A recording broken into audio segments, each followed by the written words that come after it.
Hello guys, and welcome to my YouTube channel. My name is ANZA-T. To those guys who are seeing my face for the very first time, you are most definitely welcome. To my subscribers, thank you. We have hit 6,000 subscribers and I am truly grateful. If you have not subscribed yet, please subscribe. It really helps us to keep growing, to keep creating better and bigger content for you guys.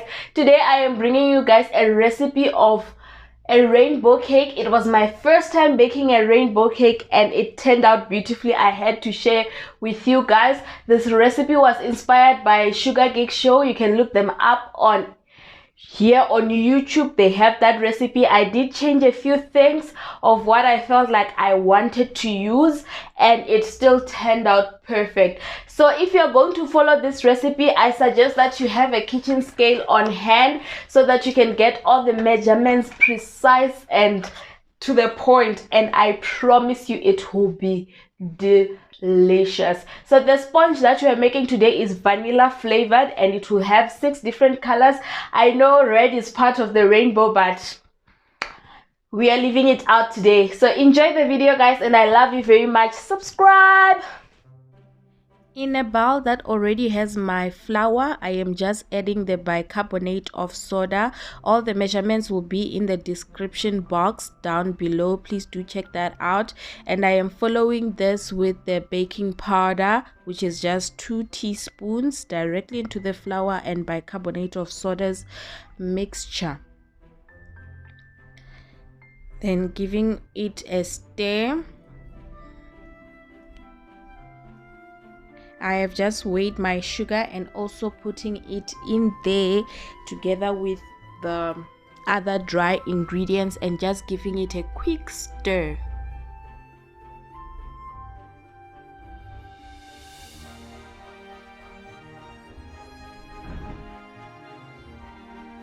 To these dry ingredients, I am adding my room temperature butter.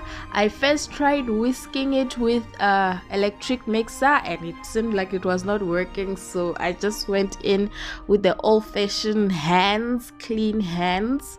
I do wash my hands before I start baking anything.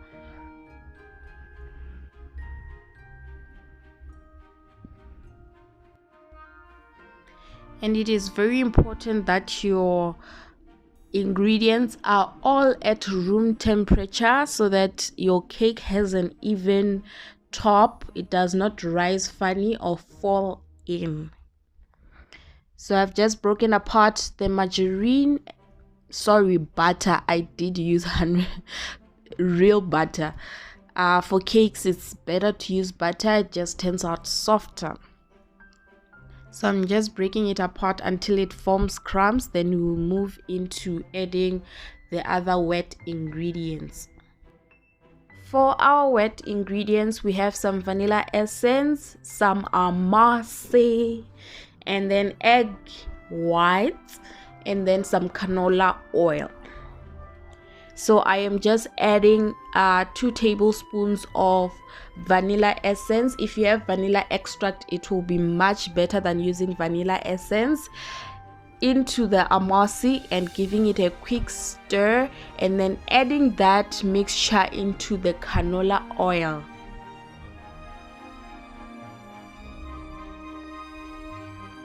And then give it a quick mix, and then we'll be ready to add that mixture into our flour that is coated already with some margarine, with some butter. Come on. And you add that mixture slowly but surely, and then you whisk it until everything is nice and smooth.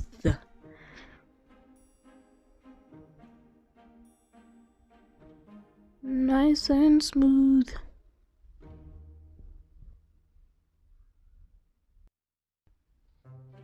Now I am just beating my egg whites a little bit so that it froths a bit and gets some air in there, so that when it mixes with the other mixture, it just forms a beautiful, glorious mixture.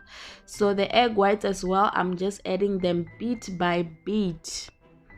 and then mixing very well until you have this very beautiful smooth mixture. Like, you really need to beat it very well. If you have a stand mixer, it will tend to go a little bit faster for you, but with an electric mixer, a handheld one, most probably will take a little bit longer. But just whisk until it is smooth and beautiful. At this point, you want to get 6 containers ready, and then just zero out their weight on a scale. And then I divided my mixture into 6, which was 425 grams per container. So it is very important to weigh your mixture so that all the layers bake evenly, and then you have like sort of equal layers while you build the cake later. So just weigh that out, and then we'll be ready to mix our colors. For my food coloring, I am using gel food coloring, which are in electric colors. So I have electric pink, purple, and so on. These are better, they just bake better and don't change color while you are baking. So I would recommend you get yourself gel food coloring. You can find this in baking shops, baking supply shops.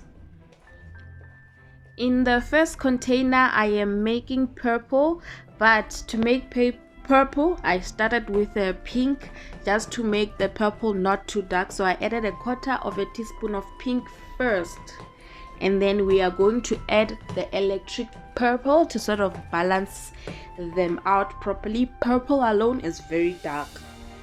And now to that very pink mixture, we are adding 1/2 teaspoon of the purple food coloring to make our vibrant purple. And then you're going to mix until you start seeing that purple color. Again, you can adjust these measurements until you see a color that you feel like it's preferable for you.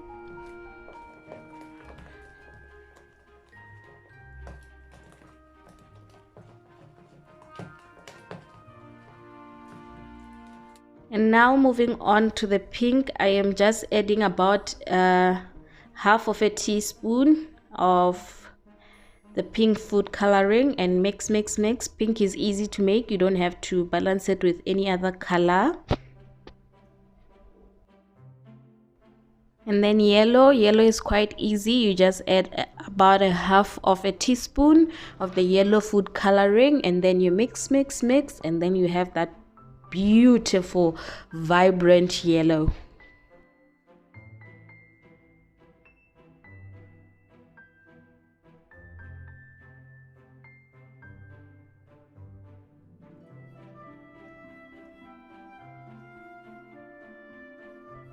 And then we are moving on to making our green color. For green, you are just going to add a little bit of green and a little bit of yellow, like 1/2 teaspoon of green and 1/4 teaspoon of yellow. Then it will make a very nice bright green. If you want it darker, don't add the yellow.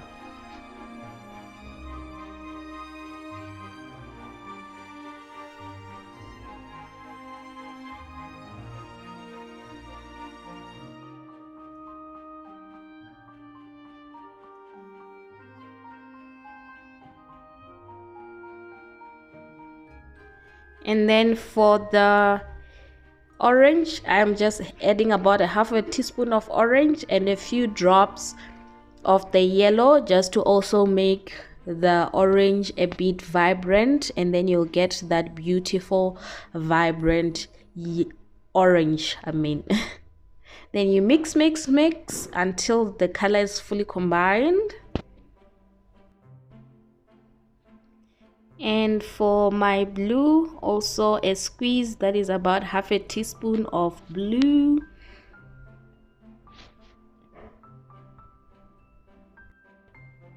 And then I mix. At this point, I feel like I should have left the blue alone, but I went a bit further and added a little bit of the yellow, which made my blue a weird sort of like sea color-ish blue. But I didn't like it very much, but it was still beautiful either way. So if you prefer the lighter color blue, don't add in the yellow that I added. And then you just mix, and then we have all our colors, and then we are going to be ready to put them in. So I just kept going with the blue. I don't know what I was looking for, but yeah. So now we're just going to put the mixtures into a pan. My pan was like about a 23, one of those small pans, 23 centimeters in diameter, and then it is lined with some wax paper. I also sprayed it with non-stick spray. It's very important because you don't want your cake slices to be sticking onto the tray, and you want them to come out beautifully and in a stable manner. So I just do that. We are baking these cakes today at 180 degrees Celsius for about 20 to 25 minutes. When the cake is ready, it will start peeling from the sides as sort of it's coming in onto the plate. As you can see, it has slightly peeled from the side, and the wax paper just helps it come out properly. So I only showed you with the orange layer. Is this yellow? Yeah. And then we are moving on to cream. In the bowl, I just have some sugar. You can use Castor sugar, or what's this other finer sugar, powdered sugar, icing sugar, and I'm just whisking up my egg whites, which I am going to incorporate in there. My butter is at room temperature. I used 50-50 of butter and margarine because butter is really expensive, so I just had to compensate with some margarine.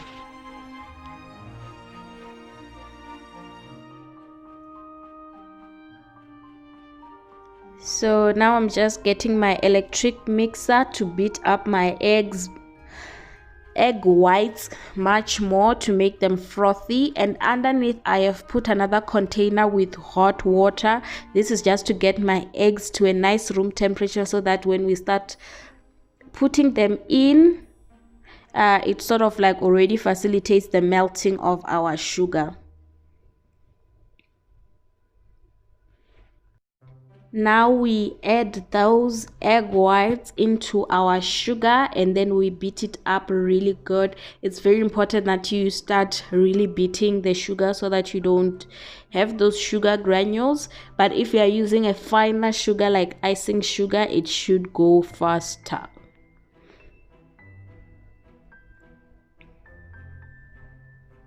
And then we beat.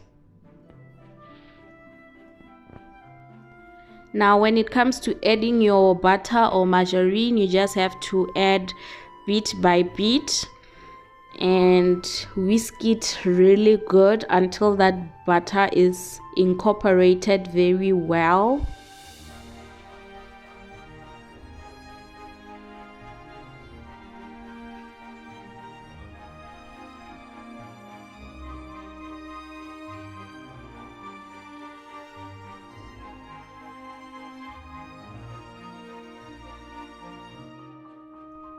For the color, which I did a little bit out, not on camera, I just added a few drops of pink and started mixing that, and then a few drops of purple. So with the color of the buttercream, you can decide yourself to use either a white buttercream, purple, pink, blue, whatever is your favorite color. I went with a mixture of pink and a bit of purple.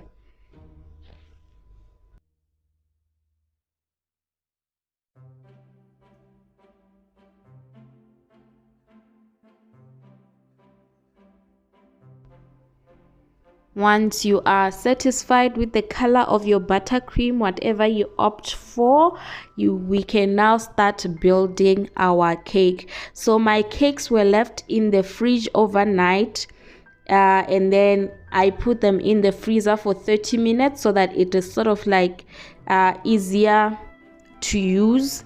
and for them not to break apart. So you just have to seal them properly and then put them in the freezer for 30 minutes or in the fridge overnight. And then now we just cut off all of the caramelization. This will just help reveal that beautiful vibrant colors of your sponges and remove this dark ugly layer. As you can see with the purple, we are already revealing that beautiful deep beautiful color. So you cut off the caramelization on the top and on the sides and the bottom of the sponge. This is very important because we are about the color now. We want those slices to have that beautiful consistent color.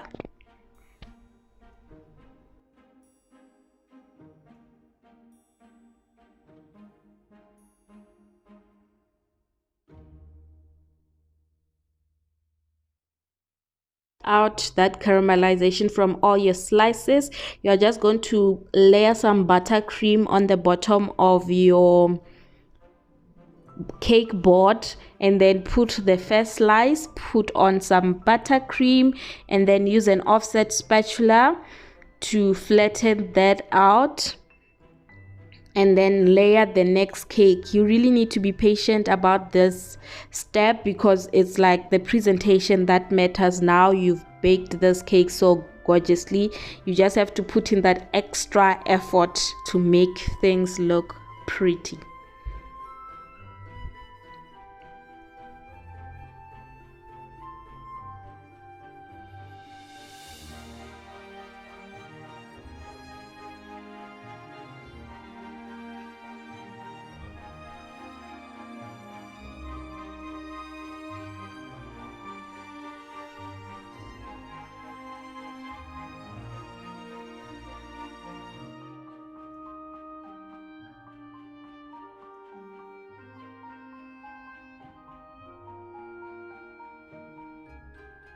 Continue with this process until you have layered all your cake layers, all the 6 layers, also pressing them down so that that buttercream can just spread evenly and beautifully. So that is our last one, which is our pink. And then now you have to do a crumb coat. A crumb coat is just that thin layer of buttercream that sort of seals your crumbs from the sponge, and then you can put this in the freezer for like 20 minutes just to firm up that buttercream. Then you can continue with the rest of the decoration of the cake.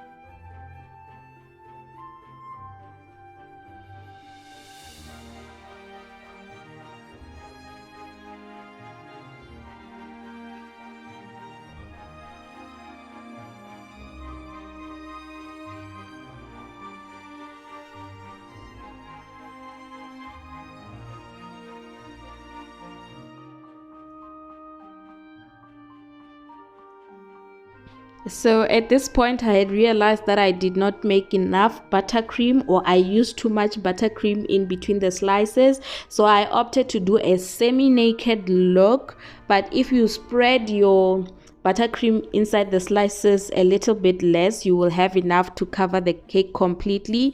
So I just decided to go for a semi-naked look. So we just plaster like we're plastering the house a house until we are done.